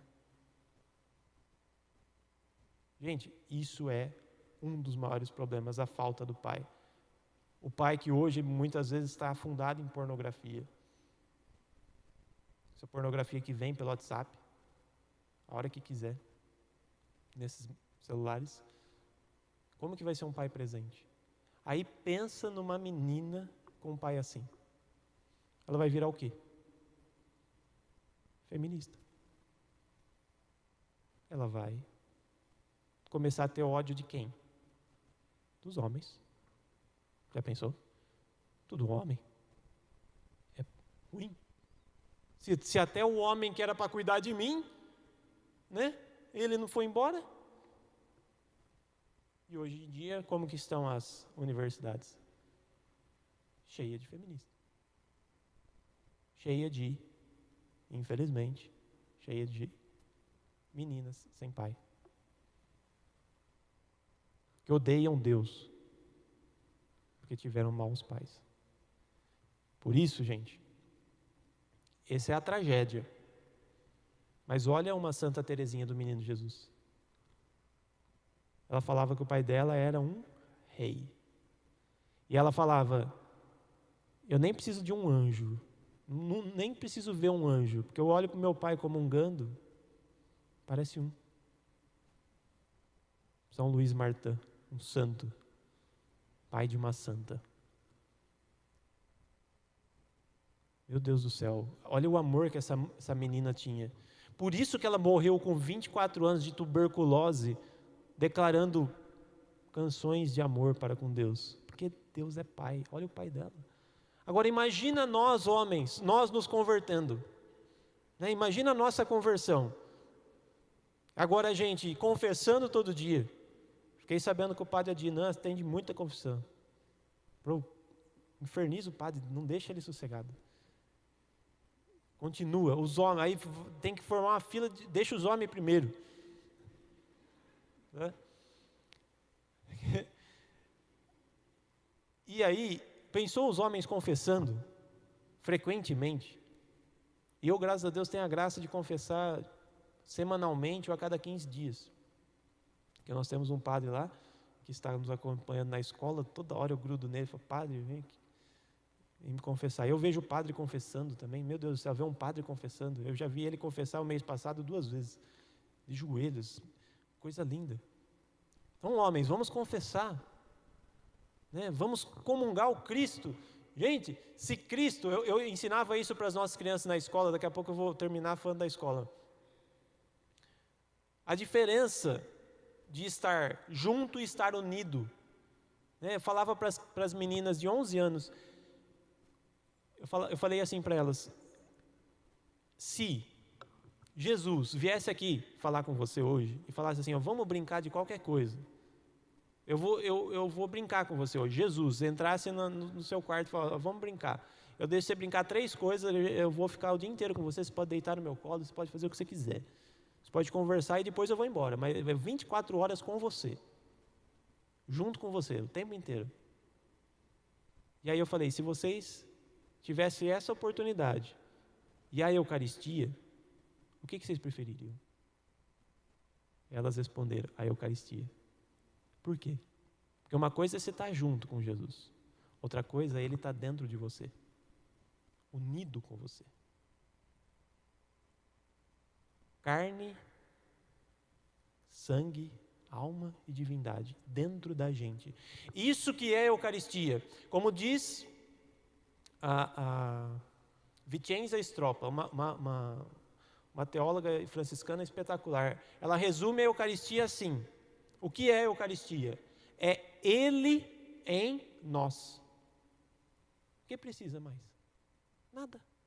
Agora pensou, homens, pensou o nosso coração repleto de Deus, Ele em nós? Pensou a gente comungar Deus confessado? Pensou a gente rezar o terço diariamente? Pensou a gente rezar o rosário diariamente? Pensou a gente fazer adoração eucarística diariamente? Pensou a gente meditar na Sagrada Escritura, meditar na vida dos santos, nos escritos dos santos? Pensou a gente fazer isso? Se tiver uns 3, 4 que fazem isso, a gente restaura essa sociedade. A gente restaura. Nós precisamos de homens assim, santos. Como diz o Chesterton, de novo o Chesterton. Cada época é salva por um santo que mais a contradiz. O que estão falando? Se preocupa com o seu jogo, se preocupa com as suas coisas, com o seu futebol. Deixa o seu filho de lado, não se preocupa com vida espiritual, que isso daí é coisa de mulher. E como que está indo a sociedade? Está indo para o buraco. Por quê? Porque os homens não estão se posicionando desta maneira. Então, como que vai formar uma família virtuosa? Primeiro, pais, nos convertamos. Primeira coisa, vamos dar a nossa vida para Deus. Vamos voltar a temer a Deus. Se isso acontecer, vai dar batata, vai dar muito certo. Vai acabar com toda essa parafernália, que gênero, pessoa virar lobo, que aborto. Gente, esse tipo de coisa vai acabar à medida que os homens se convertam. E quanto que demora para se converter? Uma batida do coração é suficiente. Uma batida. Você fala agora. Uma vez perguntaram para São Tomás de Aquino, falou assim, o que precisa para ser santo? Ele falou assim, querer. Se você não quiser, tudo bem, mas depois vai ver o que vai acontecer. A desgraça já está aí. Por quê? Porque está faltando homem católico, está faltando pai católico, está faltando gente que imite um São Luís Martin. Está faltando gente que imite, homens, que imitem São José, devotos de São José. Está faltando devoção a São José. Olha que foi esse homem. Gente, ele trabalhava olhando Deus, toda hora. Como que está o nosso trabalho, homens? Está nos levando para Deus ou está nos tirando de Deus? Vamos pedir para São José santificar a nossa vida, santificar nosso trabalho. Mães, peguem seus filhos no colo, levem seus filhos para Deus. Sejam a figura da Virgem Maria, uma pessoa devota, uma pessoa piedosa, uma pessoa modesta, uma pessoa casta, uma pessoa que só pensa em Deus. Se a gente fizer isso, se a gente tiver essa atitude moral de reconfiguração das nossas funções dentro do matrimônio, a gente vai formar famílias virtuosas, não vai ter para o diabo nessa luta. Se nós fizermos isso, nós estamos fazendo a vontade de Deus, nós estamos cumprindo com aquilo que Nossa Senhora quer. Se ela quer as nossas almas, a gente tem que dedicar nossa vida para Deus em primeiro lugar. Se ela quer a alma dos nossos filhos, é responsabilidade nossa de primeiro nos convertermos, primeiro nós. Então, o que você vai fazer a partir de hoje? Não sei, mas tem que começar a ser diferente. E aí, o Evangelho vai se cumprir. O que Jesus falou? Ele falou para fazer tudo sozinho? Não. Ele falou, sem mim, nada podeis fazer. Mas ele também falou assim, eis que estarei convosco até o fim dos tempos. Ele não falou que vai abandonar a gente, é a gente que abandona ele. Então, se a gente não abandonar ele, a gente pedir a graça, ele falou o quê? Pedir e recebereis. Se a gente pedir a graça, a gente vai ter. E a gente vai dar conta. E a gente vai ter virtude. As virtudes infusas. E é com isso que eu termino. A educação católica, gente, é educação de excelência. Não é uma educação para o mercado de trabalho, não é uma educação para o vestibular, não é uma educação para a riqueza, não é educação para os bens materiais, não é educação para mudar essa sociedade, não é uma educação revolucionária, não é uma educação militante, é uma educação para o céu. Se você quer o seu filho no céu, você vai precisar dar educação católica para ele. E se você não deu, agora é tempo de rezar para que de alguma forma São José, Nossa Senhora, dê a educação católica que não foi dada. Mas enfim, a questão é, se nós temos a graça de sermos católicos e termos no seio da igreja um negócio que chama educação católica, nós precisamos fazer. E o que é educação católica? É a educação de alto nível de virtude, de alto nível intelectual e de vida espiritual. Tem gente que pergunta, que quer matricular o filho na nossa escola, fala assim, mas vocês ensinam as coisas que vai passar no vestibular?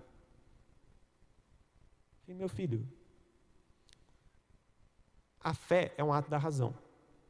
A inteligência é um ato da razão. Se ele tiver fé, ele vai ficar mais o quê? Inteligente.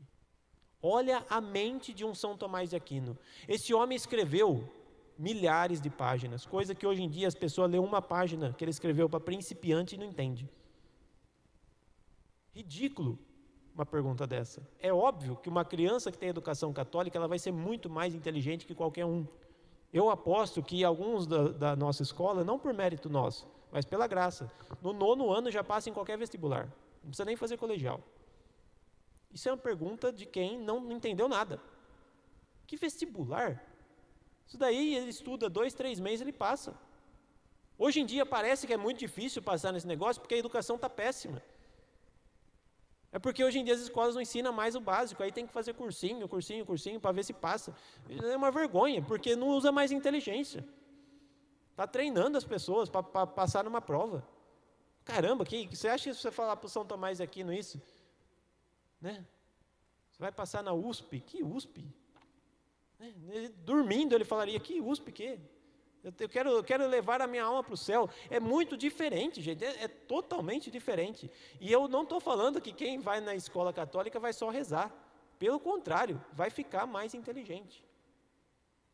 E vai buscar a vida científica, a vida acadêmica, de uma maneira até mais fácil do que de qualquer pessoa. Por quê? Porque a graça vem em nosso auxílio.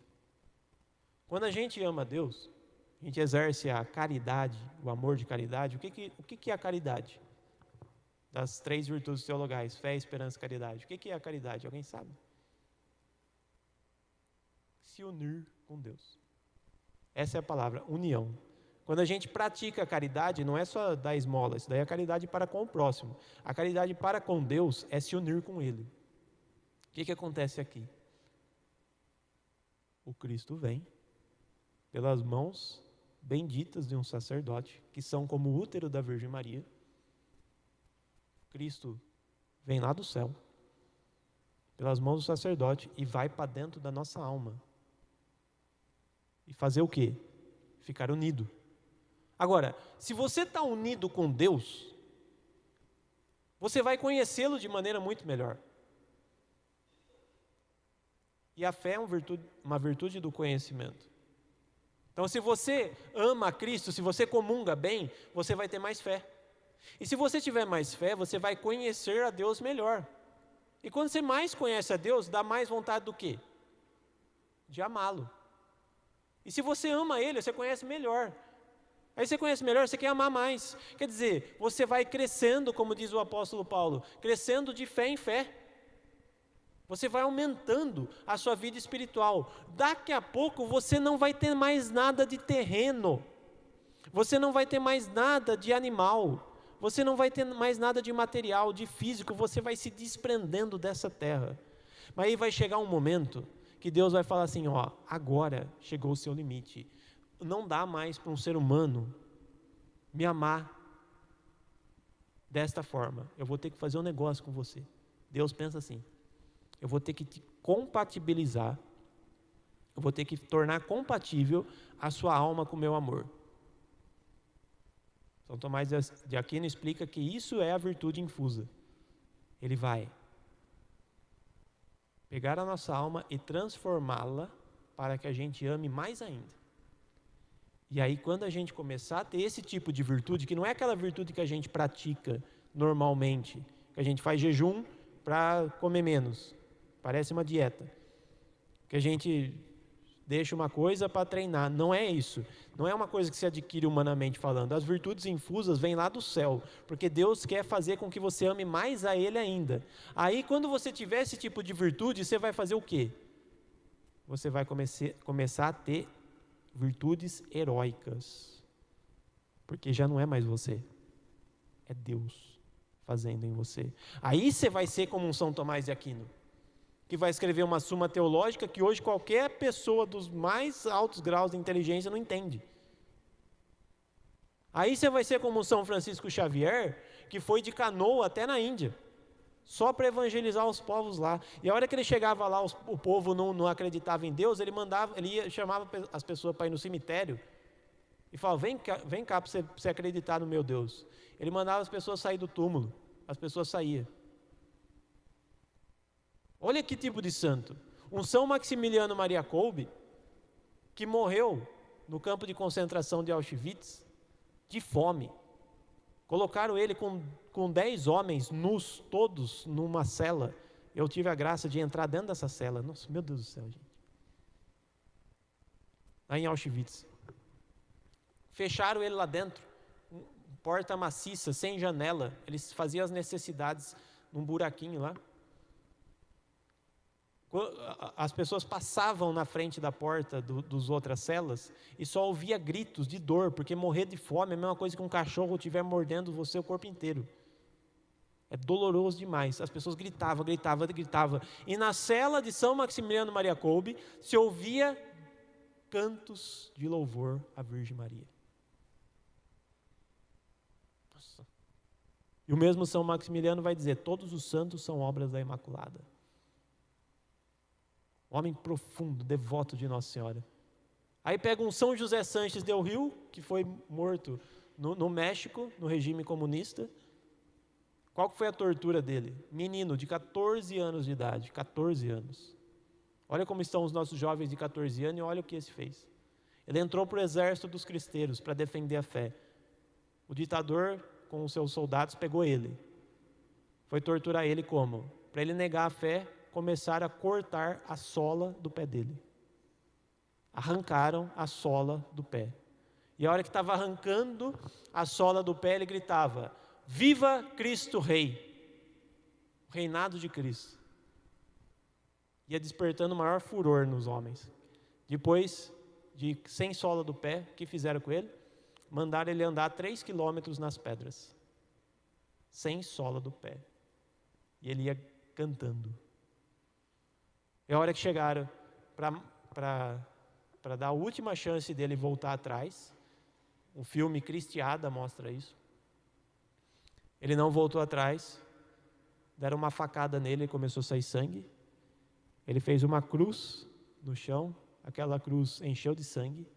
Ele olhou para a cruz e disse o seguinte, nunca foi tão fácil entrar no céu. Aí deram um tiro e jogaram ele na cova. Direto para o céu. Isso é virtude infusa. A educação católica é para isso. É para ter esse tipo de gente. Agora, imagina uma educação católica de verdade dos nossos filhos, como ela vai ser interpretada por esse mundo aí. Hoje em dia estão querendo que os nossos filhos sejam uma formiguinha do mercado de trabalho. A educação é para isso. BNCC, que é a Base Nacional Comum Curricular, que é o currículo do Brasil inteiro. Só se fala de competências e habilidades. Competências e habilidades para quê? Para o mercado de trabalho. Hoje em dia só querem formar para o mercado de trabalho. Essa é a finalidade da educação. Só quer corpo, alma, corpo físico, matéria. Imagina as pessoas agora educando para o céu, para as virtudes, para a vida intelectual profunda. O que vão ser essas crianças? Quando começar um embate entre elas e os lobos. A pessoa quer ser lobo, quer ser árvore, quer ser todas essas coisas aí. Gente, na escola, gente, aquilo lá, eu ganho R$2.000, mas meu Deus do céu, me realizo enquanto professor. A gente vê aquelas crianças, 7 anos de idade, respondendo para a professora que ela anseia por comungar a Cristo. A mesma criança que com 7 anos de idade, no 2º ano, já está aprendendo coisas do 5º ano. E eles são capazes. Gente, essa criança inteligente, virtuosa, sem cometer pecado grave nenhum, comungando Cristo, os nossos lá já estão comungando com 7 anos, porque já tem consciência da Eucaristia, e o padre já administrou Nosso Senhor para eles.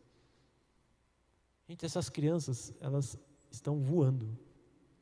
Agora imagina elas encontrar com o cara do LGBTQIYH+. Falar que eles têm que fazer isso ou aquilo. Gente, é totalmente incompatível. E não é desprezar essas pessoas, não, é inclusive ter compaixão. Meu Deus do céu, olha que situação que está a educação. Mas não importa. É isso que nós temos que fazer. Temos que formar pelo menos 1 ou 2 santos, aí já está bom. Né? Agora, para encerrar, né? Nós começamos aqui um trabalho para que um dia, em breve, com a graça de Deus, haja um colégio como o Colégio Católico Regina Coeli aqui em Bauru também.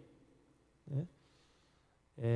E tem um pessoal que está encabeçando o projeto. Eu pretendo ajudá-los na medida do possível para que a gente tenha mais escola dessas. Né? Inclusive, é até bom o pessoal levantar. Quem é o pessoal? Por favor. Depois, se alguém quiser apoiar esse projeto, tá? Procurem. O pessoal, eles vão anotar o seu nome. Está no início, mas eles estão estudando, eles estão se preparando para que isso de fato aconteça. Tá?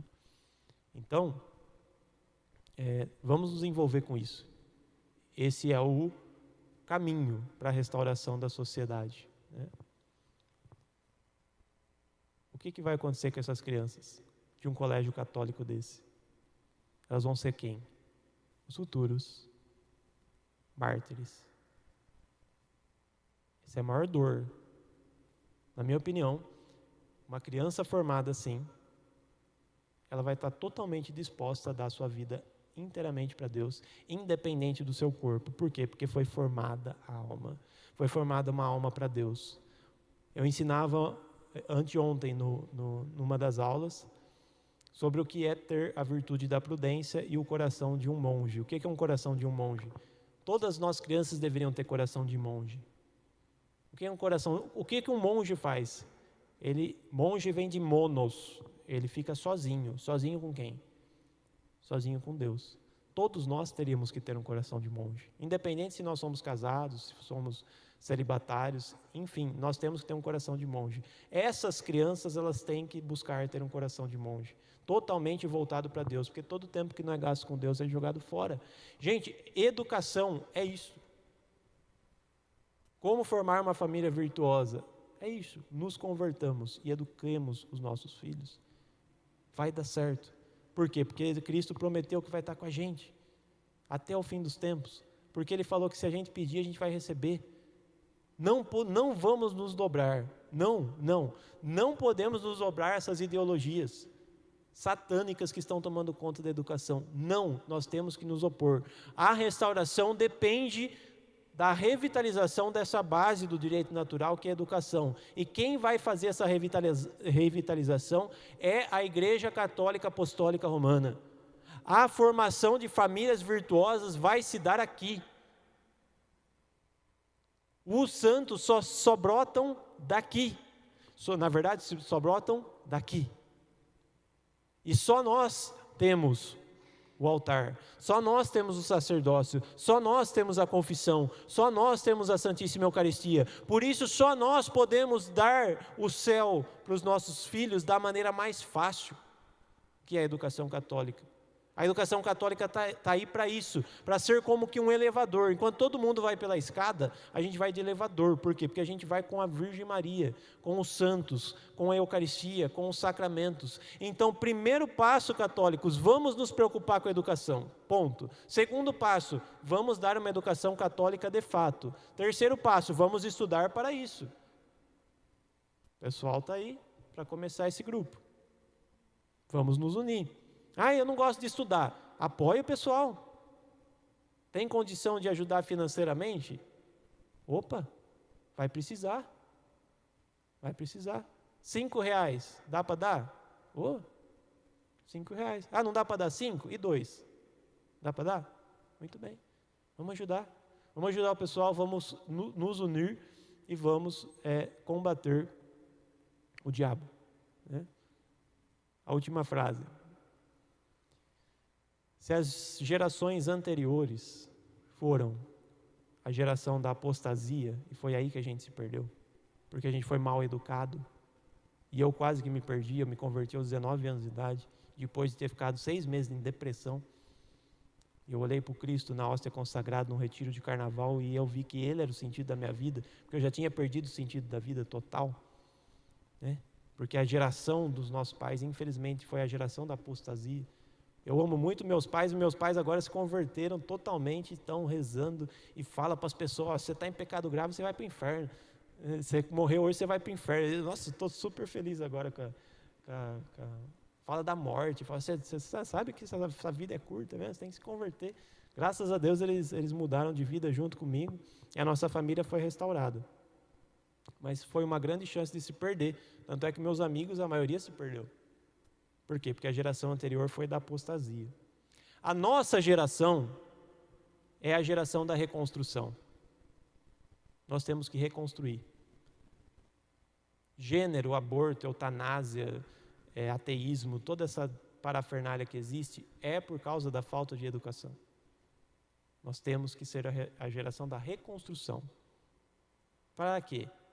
Para que a geração dos nossos filhos virtuosos sejam a geração do Cristo Rei. O reinado de Cristo vai se dar por essas pessoas aqui, famílias, quando elas perceberem que elas têm que educar os seus filhos para a virtude. Graças a Deus a gente percebeu hoje, espero que sim.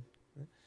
Se alguém quiser depois conversar um pouquinho, eu estou à disposição. Né? Pretendo, se o padre permitir, se o pessoal quiser voltar quando for necessário, mas também quero estar junto com vocês. Tá? Não é fácil, mas como católicos a gente tem que se unir, fazer uma família espiritual e lutar. E que Nossa Senhora nos ajude. Amém? Vamos rezar uma Ave Maria então. Em nome do Pai, do Filho e do Espírito Santo. Amém. Ave Maria, cheia de graça, o Senhor é convosco. Bendita sois vós entre as mulheres, e bendito é o fruto do vosso ventre, Jesus. Santa Maria, Mãe de Deus, rogai por nós, pecadores, agora e na hora de nossa morte. Amém. Sacerdote.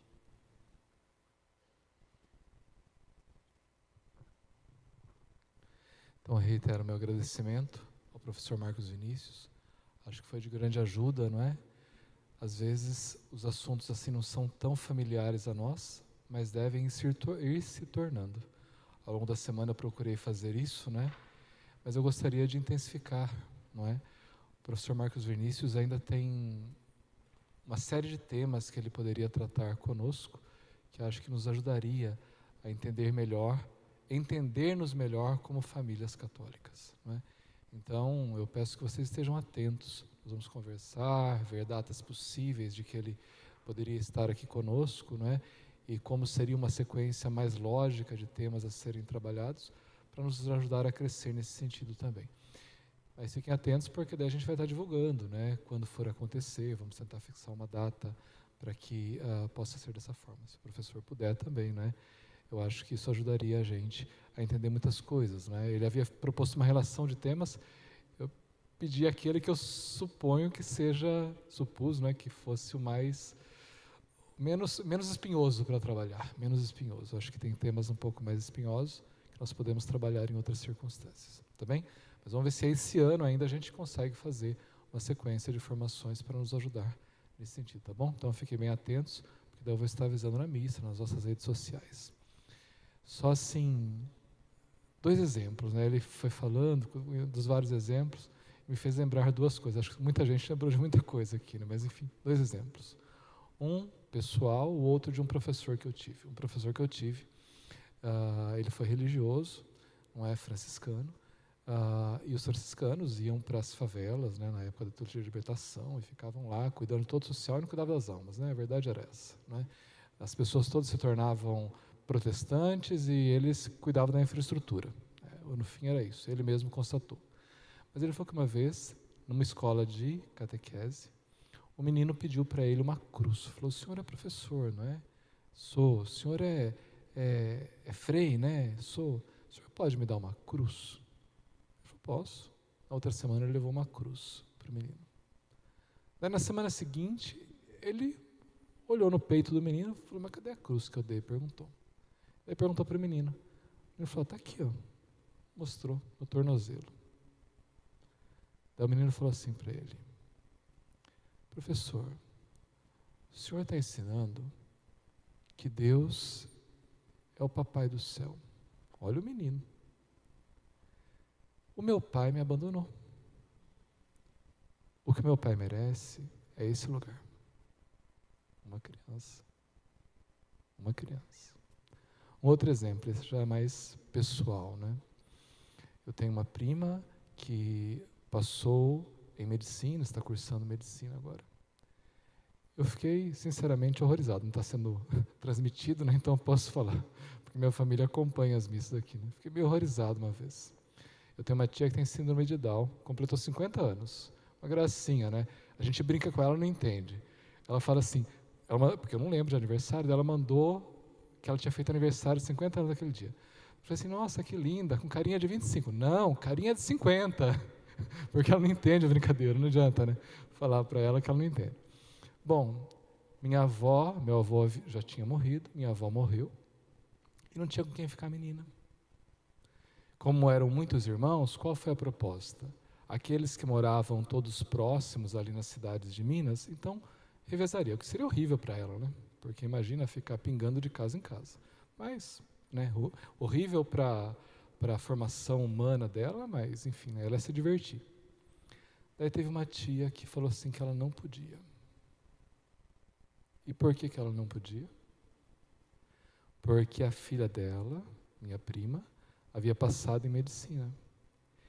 E ela estava achando que ela ia precisar mudar toda a vida dela, ou seja, deixar a cidade onde ela morava, morar com a filha dela, para a filha dela poder cursar medicina. Vocês já pensaram se essa minha tia tivesse empenhada da mesma forma para levar essa minha prima para o céu? Mas infelizmente não está. Porque para ela é mais importante ter uma filha médica do que ter uma filha santa. Por isso, é uma das pessoas pelas quais eu rezo. O Senhor esteja convosco. Abençoe-vos o Deus Todo-Poderoso, Pai, Filho e Espírito Santo. Amém. Ide em paz e que o Senhor vos acompanhe.